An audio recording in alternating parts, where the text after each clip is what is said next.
Hey guys, just to let you know that I recorded 2 videos without knowing that the sound was coming from the camera instead of my Samsung Meteor mic, so I apologize in advance for the sound in this video. I tried to clear it up as much as possible, but it still sounds like I'm in some kind of a echo chamber or something, so apologies, and now on to the video. Hi guys, and welcome to Gadget Reviews and to this review of Fast 8. So I finally am able to sit down and make a review of Fast 8.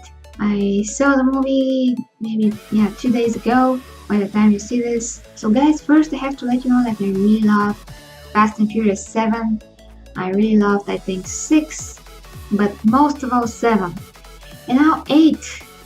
8 guys, it is so freaking amazing that I'm not sure anymore which one I like the best. I think 8 is the best so far, even by a little, but in some ways it's by a lot. Not only the action scenes, I don't know where to start, but not only the story is very interesting. Not only it has shocking moments, like really shocking, at least to me.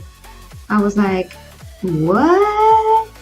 And just like sitting on my chair, feeling like somebody just hit me with a ton of bricks at some point. I just couldn't believe it. This franchise started from something that I personally didn't like at all. The dialogue was very simple, very hey dude, this dude, that dude, this car, hey dude. Something like that I just didn't find anything appealing in that, so I never watched the first Fast and the Furious. Every time that I seen a scene from them, I'm like, oh, not this again. And then when The Rock was introduced to the franchise, when he started playing, I started watching, and the story and the action just got a bit more sophisticated, and all the lines got a bit better, and now it's kind of sophisticated to a point, guys. I'm not kidding. I mean, the comedy, the situations that all the jokes were presented were so great. I mean, they landed so perfectly. It's like whatever you're probably thinking as a viewer, it's actually happening on the screen. And the villain and all the action scenes, I mean, Charlize Theron as the villain, guys, she proved that she is amazing in Snow White and the Huntsman, and then in the sequel. I mean, she as a villain is so terrifying. She doesn't even have to move a muscle, and you know that you can die any second. Like any second. You're so terrified. She commands that presence. She has that every time that she is on screen. She's the only thing that you can see on screen. She is the big scary thing on the screen. I'm not kidding. Even though she's so beautiful and so sexy and so feminine, she is the thing that you will fear like crazy. I mean, wow. And Vin Diesel, guys. I mean, I watched actually Triple H. I mean the new one. I wanted to watch the original, but just couldn't get into it. I wasn't interested just in the first movie. It just didn't capture my attention. I tried to watch it, I just couldn't. And I decided to see, the new Triple H, and it was very fun, very over the top, but it was fun from start to finish. I had a good time, no matter how crazy the stunts or crazy everything was.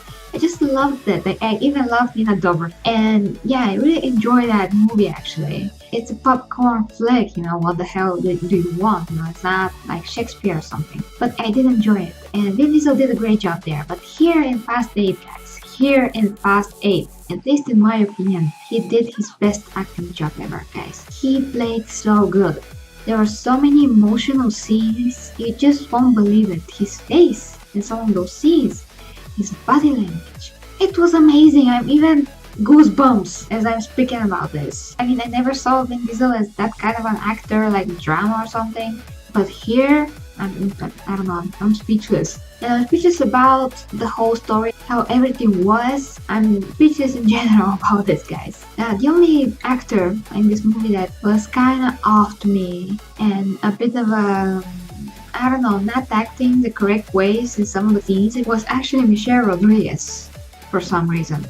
I mean, there are some scenes, when Dom, apparently you saw this in the trailer, he turns his back on her and she doesn't give exactly what reaction you will think she would give in a situation like this. I don't know, guys. I mean, I didn't feel that that was very correct to the situation and to the love that they share. It kind of felt flat to me. And there's some other scenes where Vin Diesel and she are going to talk about something and she's going to smile like a little baby. Yes, I get that they're in love and everything, but it was kind of fake to me, a bit much, so to speak.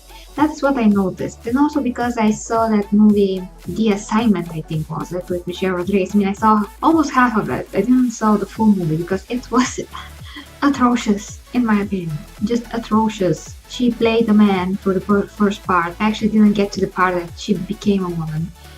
But it was the most disgusting thing ever to behold because she was made to look terrible and you can see that it's her.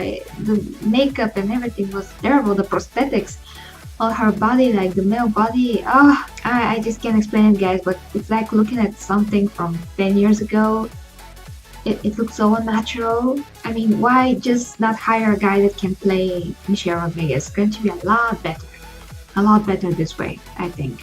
The beard looks fake and everything. There was a sex scene where she, when she was a man, she, yeah. Anyways, so it was very, very unbelievable from the start. And since I saw that, and I saw that like 2 weeks ago, I'm like, Michelle Rodriguez, what the heck are you doing? And did you forget how to act a little bit or something? I was feeling that this is her first movie. I think that is how strange and not sufficient and awful I felt her performance was in that movie. And in this movie, it's okay, like I said, but there's these moments where I'm like, this is a bit cheesy here. I mean, a little less of the cheese is going to be, more realistic, so to speak. Just a bit, drop it down a notch or something. So that's about her. All the rest of the team, The Rock, by the way, The Rock was the best he's ever been in this movie. I did like him the most in this movie, I think, than any other that I've ever seen with him. He was better. I mean, acting-wise, action-wise, body language-wise, he was better. He was extremely dominant, extremely strong, extremely kick-ass with his usual attitude, but it was better. It was like on another level. I really bought him 110% in this movie. And I kind of forgot that I'm seeing The Rock at points, and I thought that I'm seeing his character, which is very important because sometimes I'm just seeing The Rock when he plays in most movies. I don't see him as his character because he tends to play everything very similar, so to speak. But here, it was superb what he did. Just awesome. Jason Statham, like 200%, totally amazing, awesome. Helen Mirren, guys, she's hilarious. She was like, I wanted more of her, like more, everything that she acted, said in this movie, priceless, awesome movie, magic, amazing. But she was very little in the movie, but when she was, I don't have anything to say, just awesome. And there was no, I can't tell you what. Okay, there was something little in the movie that was the cutest thing ever. Like, so cute. I wanted to cry every time when I saw it because it was so cute, so freaking cute. And I just can't say anything more, but it was amazing, guys. So, totally amazing action scenes. Like, so cool. So amazing. Just mind-blowing. Everything in this movie is actually mind-blowing. There was not one boring moment. I can't tell ya. It's just, I want to see it again. It's, it's hard for me to explain because it's really so awesome, guys. So, if you can, go with a friend if you haven't already. For me, it is just so awesome, so I will definitely give this movie a 10 out of 10. And that's a 10 out of 10 for action movie, action orientated with comedy elements, with comedy and drama elements. This kind of genre, this is 10 out of 10. I'm just, one of the best things I've ever seen on cinema, one of the biggest feasts for the eyes that I ever seen on cinema is this movie, Fast 8. It's a quality film for me. I even liked Scott Eastwood. I mean, I usually like him physically, you know, he's very attractive and cute and all. And here, he was not supposed to be the badass, he was supposed to be the young guy, and everybody are like, oh, he's green and all of that. And that was hilarious. The girl from Game of Thrones, she's so beautiful and she has this amazing accent and she's so lovely to listen to and to watch. Ludacris, hilarious. Tyrese, hilarious. So great. I mean, so great. I'm sorry I can't actually mention everybody, and some I can because it's kind of a spoiler, but God, awesomeness, guys, awesome. So 10 out of 10. Go and see this movie if you haven't. Nothing else to say. Let me know what you think in the comments. You can check out my T-Chip store. Till next time, guys, with Gary G Reviews.